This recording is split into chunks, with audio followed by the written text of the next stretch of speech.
Bonjour.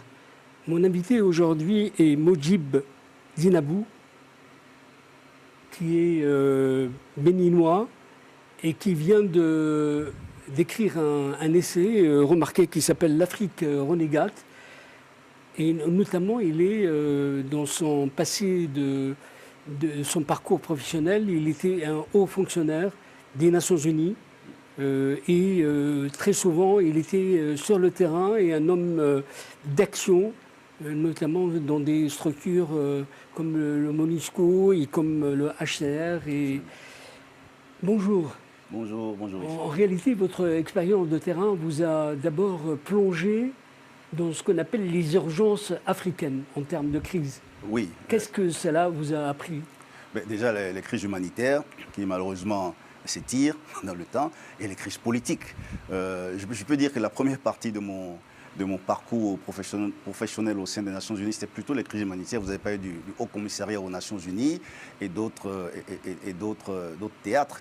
Et puis, après, avec le département du maintien de la paix et le département politique des Nations Unies, c'était plutôt les crises politiques.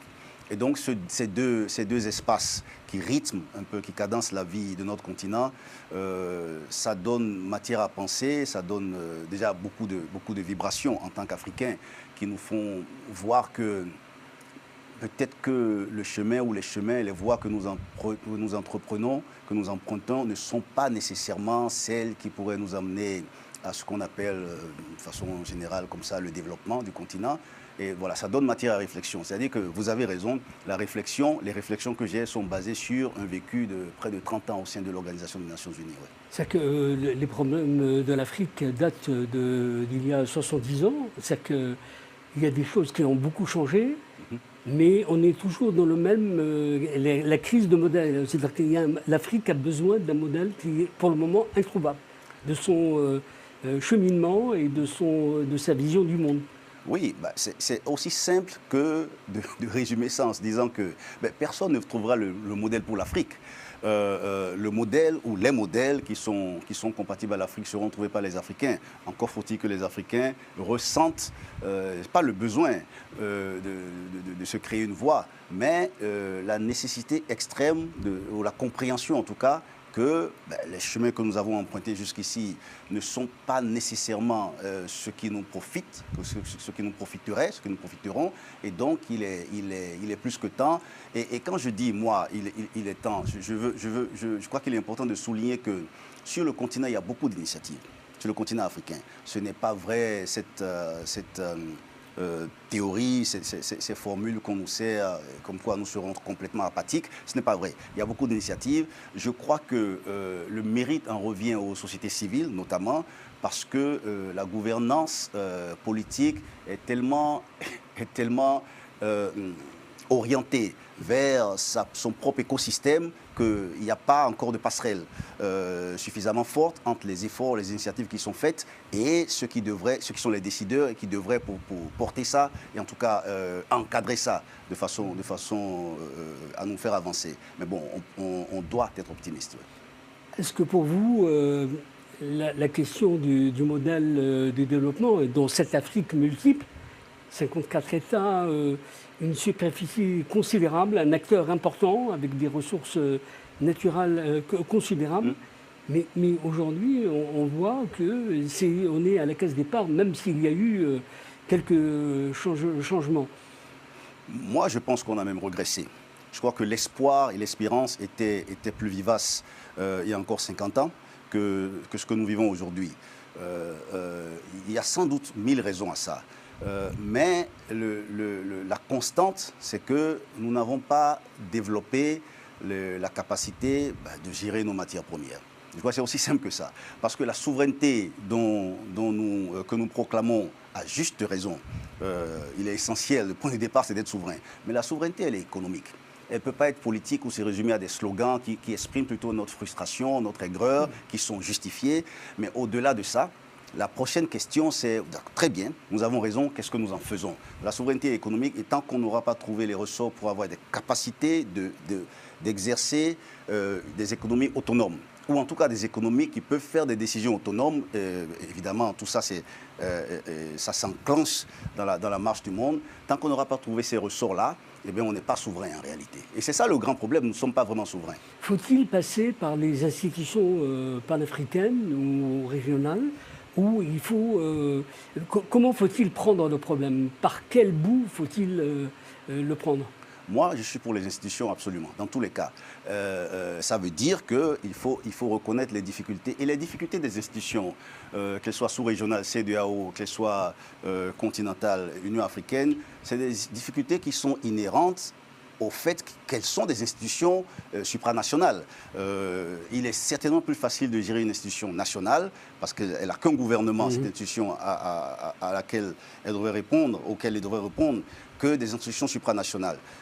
Moi, je suis bien placé pour avoir participé à plusieurs au cours des ans, sommets de la CEDEAO par exemple, pour savoir qu'il y a une vraie volonté de faire de bonnes choses. Je crois, moi, que le problème de la CEDEAO, c'est que les initiatives... Qui est composé de 15 pays. De 15 pays, trois qui se sont un peu séparés pour l'instant. Bon, l'espoir demeure. Donc 12 pays actifs, en tout cas de façon active pour le moment. Je crois que le problème, c'est que les bonnes initiatives trouvent un peu une sorte de cimetière au niveau de la conférence des chefs d'État. Je ne veux pas dire que les chefs d'État n'ont pas la volonté, mais le fait que le secrétariat ou la présidence de la commission de la CEDEAO est subordonnée à la conférence des chefs d'État. Et les chefs d'État prennent des décisions qui parfois ne sont pas en phase avec ce que voudrait la commission. Vous avez mené un travail de réflexion. Comment vous avez maturé les idées qui sont exprimées par vous? Et aujourd'hui, comment faut-il les mettre en pratique? Quels sont les grands chantiers qu'il faut lancer pour pouvoir structurer cette pensée que vous voulez mettre en avant? Votre question, on peut la prendre de deux façons. Énumérer tout le chapelet de non, au-delà je demande le pragmatisme. Voilà, en termes voilà. Non, c'est-à-dire, c'est ce que je dis. On peut énumérer un chapelet de chantier, et il y en a, ça finirait pas, ou bien cibler ce qui cause le déficit. C'est l'éducation, c'est l'école. Le problème, je prétends, moi, que le problème, c'est que plus nous allons à l'école sur le continent, et moins nous en savons sur nous-mêmes. Il est impensable que quelque civilisation que ce soit, quelque culture que ce soit, puisse progresser sans connaître sa propre histoire, ses propres valeurs, ses propres capacités, et essayer d'améliorer, d'augmenter, de moderniser ces capacités-là. Qu'est-ce que vous vouliez dire? Vous vouliez dire une acculturation, une déculturation? Acculturation, c'est absolument le cas. L'aliénation culturelle de l'Afrique, elle est évidente. Elle est évidente. Et l'aliénation culturelle, en soi, ce n'est pas nécessairement une mauvaise chose. De toutes les façons, il n'y a pas de civilisation. Les plus grandes puissances économiques et militaires aujourd'hui, elles ne sont pas nées ex nihilo. Elles se sont appuyées, elles se sont inspirées, parfois même par la brutalité et la force de tout le monde entier. Si la Chine aujourd'hui domine le monde économiquement, il y a 30 ans, 50 ans, la Chine a envoyé ses étudiants à travers le monde pour capter. Ne revenons pas sur l'esclavage qui a fourni, la traite négrière qui a fourni à l'Orient et à l'Occident d'ailleurs de la force pour pouvoir travailler et progresser. Donc avoir des apports culturels, c'est certainement un avantage. Dans notre cas, il se trouve que ce que nous ne faisons pas ou ce que nous avons fait de mal, c'est de complètement oublier qui nous sommes et embrasser exhaustivement les valeurs, la nature, les habitudes d'autrui. On ne progressera jamais. C'est évident qu'on ne progressera jamais. Il faut que l'école forme l'Africain à être un Africain. C'est-à-dire savoir qu'il est héritier, qu'il est elle. Son héritier est dépositaire de culture profonde, de traditions fortes, d'États qui ont été structurés, organisés et qui ont à leur façon dominé le monde, mais de façon africaine, c'est-à-dire sans forcément aller chercher à détruire autour de soi. Donc l'histoire de notre continent est une histoire belle et une histoire de puissance. Vous savez, on nous dit que Christophe Colomb a découvert l'Amérique. Soit. Et l'école, alors vous allez au Portugal, en Italie ou en Espagne, d'où est largement originaire Christophe Colomb, ou en tout cas ceux qui ont financé ces explorations, on dit ça à l'école. Christophe Colomb a découvert l'Amérique. Point. Moi, je ne comprends pas qu'au cœur du XXIe siècle, en Afrique, on nous dise la même chose, sans jamais, à l'école, sans jamais nous exposer au débat intellectuel et historique qui existe, selon lequel, lorsque Christophe Colomb est arrivé à cet endroit-là, il y avait des populations noires. Parce qu'il y a des explorations noires, des explorations africaines qui avaient déjà fait ce trajet-là. Et donc... Et ça, on le sait. On le sait, mais l'école ne nous apprend pas ça. Vous le savez parce que vous êtes cultivé. Je le sais parce que j'ai fait des recherches. Mais l'école devrait nous apprendre. C'est-à-dire que l'objectif de l'école devrait être qu'un enfant africain arrivé à l'adolescence comprenne qu'il est dépositaire d'une certaine puissance historique. Et non pas que sa vie moderne ou sophistiquée a commencé avec les rencontres avec l'Occident, par exemple, ou l'Orient, je veux dire. Donc c'est ce déficit-là qui fait que nous avons des gens qui sont... super lettrés, nous avons des docteurs, des professeurs, mais ils sont absolument ignorants d'eux-mêmes. Et je pense que c'est là que ça se passe. Hein. Et tout le reste, évidemment, ça vient en surplus, mais c'est là que ça se passe. Ce qui surprend un peu dans votre discours, c'est que vous rejetez les indicateurs de développement des Nations Unies, et vous contestez. Expliquez-nous aujourd'hui comment et sur quoi peut-on s'appuyer pour avoir une idée claire de la situation en Afrique, sur l'état des Africains, leur développement, leur connaissance, leur scolarisation, etc. On a besoin d'outils. Oui, donc on peut utiliser tous ces indicateurs-là, pourquoi pas. Et puis Par quoi faut-il je veux dire, à défaut, on peut les utiliser et puis on continuera à tourner sur nous-mêmes. Parce que, je ne sais pas si on a un peu de temps pour ça. Vous savez, le Bhoutan, il y a une vingtaine d'années, a décrété, au lieu du produit national brut, a décrété que son indicateur à lui serait le bonheur national brut. Évidemment, dans les sphères internationales, tout le monde s'en est gossé. Qu'est-ce que ça veut dire? C'est stupide à première vue. C'est peut-être ça qui est l'essentiel. Quels que soient les taux, l'index humain, le taux de croissance, etc., si les populations à l'intérieur du pays, dans leur grande majorité, ne sont pas heureuses, qu'est-ce qu'on aura fait? On aura satisfait des multinationales qui auraient déversé tout ce qu'elles ont à vendre, de toutes sortes, y compris même des multinationales, des entreprises nationales. Et ça aurait... Parce que le taux de croissance, c'est un taux de croissance qui... Je vous donne un exemple. Disons que nous sommes dans la même société, dans la même ville d'Afrique. Vous valez 100 francs, c'est votre patrimoine. Moi, je vaux 10 francs. Vous savez comment on calcule le taux? Les taux en général, ça fait que vous et moi, ça fait 110.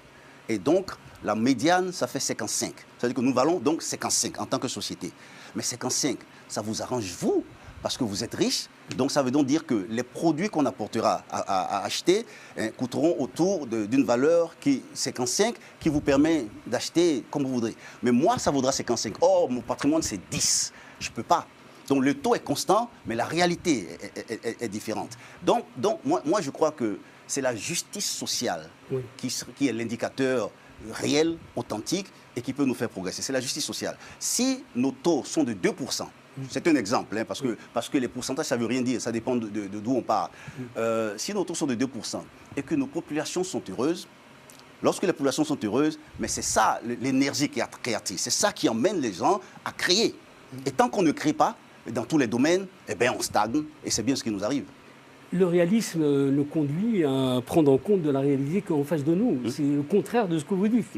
C'est qu'aujourd'hui, par exemple, j'ai besoin de vos analyses sur ce qu'on appelle les chantiers par lesquels il faut commencer pour structurer cette marche vers l'avant de l'Afrique. Par exemple, quid de l'industrialisation de l'Afrique? Est-ce que pour vous, vous avez réfléchi sur le sujet et de quelle manière faut-il l'aborder? Parce qu'on a déjà la thèse de Carlos Lopez, l'ancien des Nations Unies, et qui a développé une théorie là-dessus. Est-ce que vous pourriez m'en dire plus? Oui, quand vous avez parlé de Lopez, ça m'a un peu désaxé par rapport à ce que je voulais vous dire. Oui. Mais bon, l'industrialisation, c'est-à-dire la transformation, l'industrialisation pour ce qui nous concerne. C'est central pour l'Afrique. Oui, mais c'est la question la plus centrale pour l'Afrique. Mais surtout en ce qui nous concerne, les Africains, ça veut dire quoi en fait l'industrialisation? Ça veut dire, parce que industrialisation c'est un mot, surtout lorsqu'on le met dans la mondialisation, ça nous échappe complètement. C'est la transformation de nos matières premières. Point. C'est de ça qu'il s'agit. Alors, nous n'en sommes pas là, alors que c'était un projet dès les indépendances politiques et dès la création de l'Organisation de l'Unité africaine 3 ans plus tard, c'était ça le projet, la transformation de nos matières premières. On n'y est jamais arrivé pour 1000 raisons. Mais moi, je crois vraiment, profondément, que vous avez cité un économiste de renom, et moi j'ai beaucoup d'admiration pour ces gens-là. Ce n'est pas le problème. J'ai l'impression toutefois qu'ils ne vont pas au bout de leur logique en tant qu'Africains. C'est-à-dire voilà, c'est-à-dire que et j'en parle, je parle même de trahison de nos économistes. Oui, je rappelle, j'allais y venir, vous avez écrit un livre qui s'appelle L'Afrique renégate, voilà, aux éditions Itomo. Et avec un sous-titre il suffira d'être africain. Absolument. Vous nous dites... voilà. Non, sur l'aspect, il y a beaucoup d'aspects. Même sur l'aspect économique, moi, vous savez, l'industrialisation dont nous parlons, la transformation de nos produits, ou le fait de régler une fois, de pouvoir contrôler au moins le mécanisme de la dette. Moi, j'ai l'impression que nos économistes, parce qu'ils conseillent nos princes, n'ont pas nécessairement jusqu'ici fait le pas de plus. Je crois qu'ils sont restés dans un cadre qui, malheureusement, c'est des disciples de John Keynes ou de John Adams. Keynes a créé un système, le système du déficit économique, et je ne suis pas économiste, le système du déficit économique pour relancer la consommation dans les années 1930, qui concernait une société européenne en crise. Et voilà, c'est-à-dire qu'on injecte de l'argent, les banques injectent de l'argent, ça relance la consommation, ça relance la construction, ça relance les infrastructures, et puis l'État prend ses taxes, et puis la machine repart. C'est magnifique pour des sociétés industrialisées. C'est magnifique pour des sociétés qui ont un degré d'homogénéité économique. Ce n'est pas le cas dans nos pays. Des sociétés largement non urbanisées et rurales, on ne peut pas utiliser ces méthodes-là. Or, je vous mets au défi, allez dans tous les pays d'Afrique. Aujourd'hui, c'est ce système qu'on utilise. Des investissements pour relancer éventuellement la croissance par la consommation, etc. Or, le problème, c'est que nous n'avons pas vraiment d'artisanat à un certain niveau. Nous n'avons pas de création lorsqu'il faut, par exemple, faire des ponts. Parce que c'est ce qui se fait dans les pays occidentaux. Pour relancer la construction, on fait des ponts parce qu'à chaque étape de la construction, ceux qui fabriquent des clous, ceux qui fabriquent des planches, ceux qui fabriquent du fer, ils ont de quoi faire. Nous n'avons pas ça, nous importons tout ça. Donc ce système ne peut pas marcher. Il faut se concentrer absolument, presque exclusivement sur la capacité de créer des choses. Oui, mais pour ce développement africain, l'Afrique, plus que jamais, a besoin de partenaires. Alors comment les choisir et lesquels qui seront dans la logique africaine? Les partenaires économiques, donc, ils cherchent le profit, donc ils ne seront pas dans la logique africaine. D'abord, il faut qu'on définisse la logique africaine. D'abord, il faut aussi qu'on dise que c'est important parce que les gens qui nous regardent sont des gens avertis. Et sur ces questions-là, il n'y a pas une Afrique. Il y a des Afriques. Il y a une multiplicité. Les partenaires, ils cherchent leur profit. Et moi... Mais il y a bien des partenaires qui soient dans une logique win-win. Win-win, c'est-à-dire que oui, dans leur cas, ils win à tous les coups. C'est aux Africains de prendre en main. Merci. C'était ça, c'est là où je voulais en venir. Si les Africains ne peuvent pas, quel que soit le partenaire, lorsque vous lui opposez, lorsque vous êtes en face de lui avec une matérialité de choses claires qui vous concernent, qui ne le dérange pas financièrement et qui vous apporte financièrement, ils travailleront avec vous. La plupart du temps, ils ont la main, ils sont au-dessus parce que nous n'avons pas défini exactement ce que nous voulons. Et moi, j'ai vu ça sur le long des années. Il faut que ce soit clarifié, ce que nous recherchons, et il faut que ce que nous recherchons soit pour le bénéfice de nos peuples. C'est sûr que nos gouvernants, ils ont ça à cœur, mais j'ai l'impression que les États africains, les gouvernements africains travaillent pour, je m'avance un peu, travaillent pour les populations des villes. Et parce que dès que vous quittez, presque toutes les villes que j'ai visitées, moi, d'Afrique subsaharienne, dès que vous quittez la capitale, qui parfois est magnifique, vous vous apercevez du décalage. Et un peuple, c'est un peuple dans son entièreté. Ce n'est Parce pas une partie contre l'autre. En réalité, le développement, l'aménagement du territoire n'a jamais été mis en pratique. Oui, il y a beaucoup d'efforts dans plusieurs pays, dont le mien, le Bénin. Il y a beaucoup d'efforts.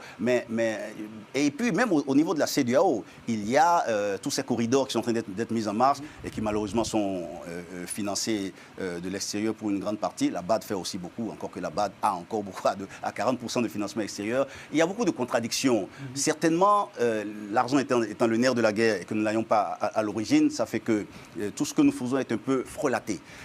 Il faut, moi, bon, c'est vrai que je ne suis pas économiste, mais je prétends que les investissements étrangers ne devraient pas être l'alpha et l'oméga de notre progrès.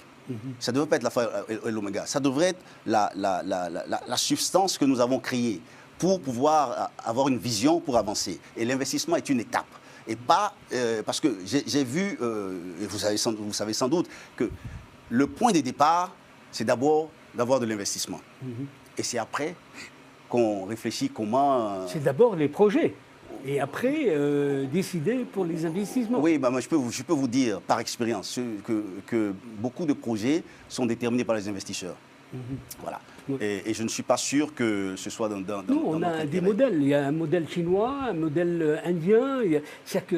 Et même dans le parcours des pays en émergence, on a vu le cas du Japon, le cas de la Corée du Sud. C'est-à-dire qu'on a une diversité en tout cas de moyens et de pays, d'exemples, qui permettent à l'Afrique de suivre, en tout cas de choisir une trajectoire. Très bien.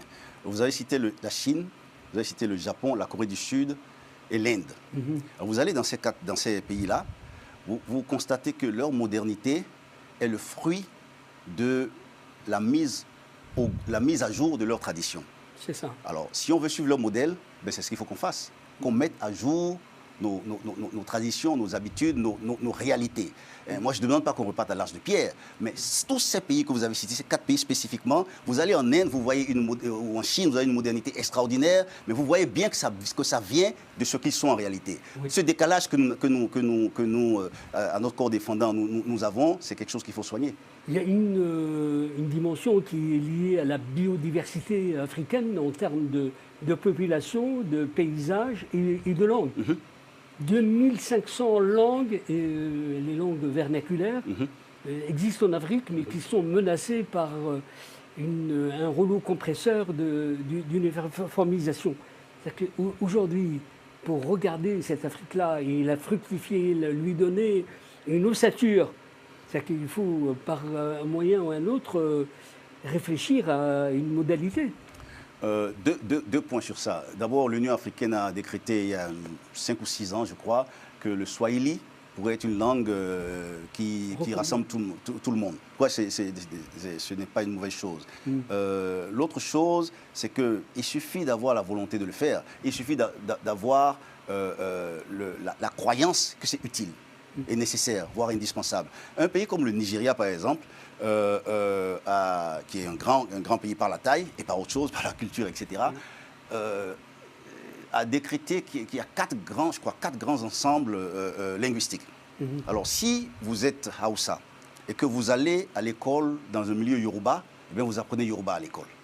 Et voilà. Il peut y avoir des variantes, mais il faut une sorte de volonté. Moi, je suis frustré de voir, par exemple, qu'il y a des pays d'Amérique du Sud, aujourd'hui, qui apprennent des langues africaines, de façon institutionnelle, hein, et non pas juste... alors, donc, il y a encore une fois, c'est un déficit. C'est vrai qu'il y a tellement de défis au quotidien que ce dont nous parlons peut sembler un luxe. Or, c'est l'essence même qui fait qu'on est fier de ce qu'on est et on a envie de se projeter vers l'avenir. Vous croyez à l'Afrique des solutions, l'Afrique capable d'apporter des réponses? On est en 2026. C'est-à-dire qu'il y a tellement... C'est une urgence absolue pour un continent menacé de partout. Moi, oui et non à votre question. Oui, parce que... par respect pour les gens qui nous regardent, je ne peux pas dire ça de façon aussi liminaire. J'allais dire, ce n'est pas difficile. Hein. Encore une fois, il faut comprendre qui on est. et avoir le courage de faire selon nos valeurs. Moi, je rêve du moment où les Africains, dans leur grande majorité, iraient dans le monde et on leur montrerait une façon de faire les choses et qui dit « Oh, ça c'est très bien, mais nous, nous faisons autrement ». Ce n'est pas le cas. Hein. Nous, dès qu'on nous montre une façon de faire les choses, mais on épouse ça. Et non, parce que je ne suis pas optimiste. Je ne suis pas optimiste si l'école ne nous apprend pas à devenir des Africains, ben, je ne suis pas optimiste, ça c'est sûr. Mais ça fait des années que les Africains donnent l'impression d'être devant la porte, une porte fermée, mais avec un trousseau de clés où il y a la clé qui ouvre la porte. Et ça ne se fait pas. Oui, parce qu'il y a la clé, mais est-ce qu'on a fait l'effort de distinguer quelle est la bonne clé? Moi, c'est l'école, c'est l'apprentissage, c'est la formation, c'est la réalisation de ce qu'on est et l'envie d'améliorer ce qu'on est, de mettre au goût du jour ce qu'on est. Et je suis sûr que des gens qui nous... Tout cela, ça prend du temps, c'est au long cours, c'est des phénomènes de transformation, d'imprégnation, d'appropriation. Et tout cela, est-ce que l'Afrique a aujourd'hui le temps? Ben, si elle n'a pas le temps, ben, les années et les décennies qui viennent la laisseront dans le statu quo. Le statu quo, c'est un cimetière pour l'Afrique. Il faut absolument faire bouger les choses. Et moi, je suis pas pour renverser la table et tout casser, c'est pas mon propos. Je crois qu'il y a des générations qui seront sacrifiées. Nous qui parlons en ce moment, c'est déjà trop tard à mon avis. Mais les enfants qui rentrent à l'école aujourd'hui, ben, faites-leur devenir des Africains et vous verrez les résultats. C'est-à-dire que la lecture du livre et surtout le fait de monter... Et Itumo, le think tank, montre que vous êtes un panafricaniste, mais aujourd'hui, est-ce qu'il est un peu dans le rêve, ce personnage qui a l'envie d'être dans la totalité du continent? Alors, parce que c'est vous, Hicham, je vais accepter le terme panafricaniste. Je ne suis pas sûr que j'en suis un parce que les mots ne sont pas neutres. Les mots ont un sens. Oui. C'est un mot altéré par la... Oui, c'est un mot galvaudé aujourd'hui. C'est ça. C'est devenu juste... c'est beaucoup plus de slogan qu'autre chose. Et de toutes les façons, le panafricanisme, c'est un sentiment. Oui. Hein? Mais un sentiment, c'est un peu comme l'amour. Je ne suis pas spécialiste de l'amour, loin s'en faut. Mais un sentiment, lorsqu'il n'est pas mis en acte, ça ne veut rien dire. C'est juste un sentiment, une sensation. Alors, moi, sur le site de Itumo Institute, il y a marqué nulle part panafricanisme. Nous parlons plutôt de transafricanisme, c'est-à-dire les échanges entre Africains. Parce que le panafricanisme est devenu... on a beaucoup de respect parce que c'est un sentiment noble. Mais comme je dis toujours, vous savez, les Africains, le panafricanisme n'est pas inné dans les Africains. Les Africains vivaient chacun dans leur espace, dans la période précoloniale, et les forêts, les mers, les rivières nous séparaient. C'est dans les cales des bateaux négriers que les Africains se sont découverts un destin commun, parce qu'ils avaient une destination commune et un sort commun. Et donc le vrai panafricanisme est né de cette réalité, de cette stricte réalité-là. Donc c'est un travail qu'il faut faire pour vraiment être panafricaniste. On a 2 minutes pour terminer cette rencontre. C'est-à-dire que vous avez ce think tank. De quelle manière qui a été lancé au mois de juin de cette année? Bien sûr, le 2 juin. Comment vous allez pouvoir irriguer les thématiques, apporter des expertises, pour que ça ait l'efficacité, pour ne pas répéter ce qui existe déjà? Oui, d'abord, ce qui existe déjà, c'est pas mal. Hein. Il y a des think tanks africains qui font du très bon travail. Wati de Gilles Yabi fait un excellent travail depuis 10 ans et il y en a d'autres. Hein. Donc nous venons en complément. D'abord, le logo de Itumo, c'est une goutte d'eau. C'est-à-dire nous apportons notre goutte d'eau à ce qui se fait déjà, pour dire que c'est une œuvre intégratrice. Mais en fait, nous, le projet Itumo, moi, j'ai l'impression, et peut-être que j'espère qu'on ne va pas me taguer d'arrogance, j'ai l'impression que nous avons déjà réussi. Parce que nous avons mis un système d'observatoire de certaines thématiques, une sorte de mirador intellectuel que nous regardons de haut, tous les engagements des États et des institutions sur ces thématiques-là, que ce soit la monnaie unique, que ce soit l'éducation et la gouvernance, que ce soit l'agenda 2060 de l'Union africaine, eh bien, nous observons ça et nous en tirons quelques quelques évaluations que nous pouvons mettre à disposition des décideurs, c'est-à-dire une goutte d'eau dans ce qu'ils pourraient faire. Donc, on vous souhaite vraiment la réussite pour cette Afrique afro-réaliste. Ben, espérons. Réaliste, c'est le mot. Réaliste et surtout en pleine connaissance d'elle-même. En pleine connaissance d'elle-même. Merci. Merci. Au revoir. À la prochaine.